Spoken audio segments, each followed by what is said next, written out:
Sizni meni hamma narsam bor. Hamma narsam bor. Xudoga ming g'alla shukr. Musofirda ham birovdan kam emasman. Birovdan ortiq bo'lsam ortiqman, lekin kam emasman. Baxtim yo'q, oilam yo'q, onam yo'q, yaqinlarim yo'q. Men hayotiy tajribamda bildim. Mana musofirda yuribman. Endi sizga qanday tuyuldi? Siz yangi TikTokga kirib kelgan inson sifatida mendan murojaat so'rayapsiz. Men uchun kirib kelibsiz, rahmat. Lekin shunchadan shuncha yaxshilik qilgan, shuncha yordam bergan insonlarni qancha o'lim darajasida olib chiqib kelib, onajon ishonmaysiz, mana shu odamlar tirik guvoh ko'rgan. Mana shuni o'smirligimdan hozirgi kungacha mana shu xalq meni ko'rib kuzatib kelgan-da meni.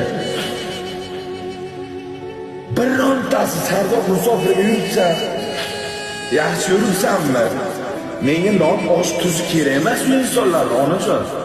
Bir marta shunday yordam qilgan, o'lim darajada olib chiqqan mana bola.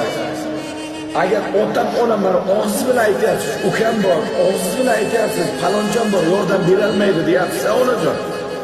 Ularga ham mana shunday qarindosh urug'i bo'lib turib, yordam qilganman. Hammasiga yordam qildim. Meni bittasi halokat so'ramadi, tushunyapsizmi, ona?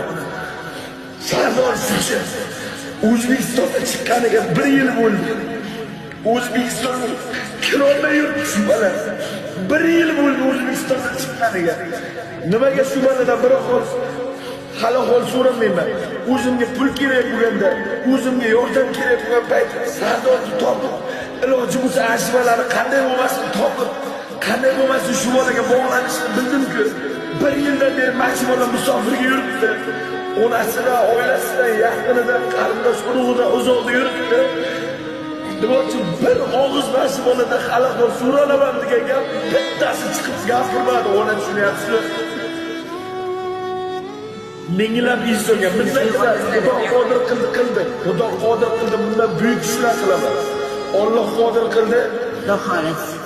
Alloh qodir qildi, undan ham buyuk ishlar qilaman. Qo'limdan keladi ona. Xudo shunday daraja qilib qo'yibdi-ki, qo'limdan keladi, lekin bittasi xalaqor so'ramadi, ona. Shoning bittasi chiqib turib shu bola qanday yuribdi degan so'ramadi. Tushunyapsizmi?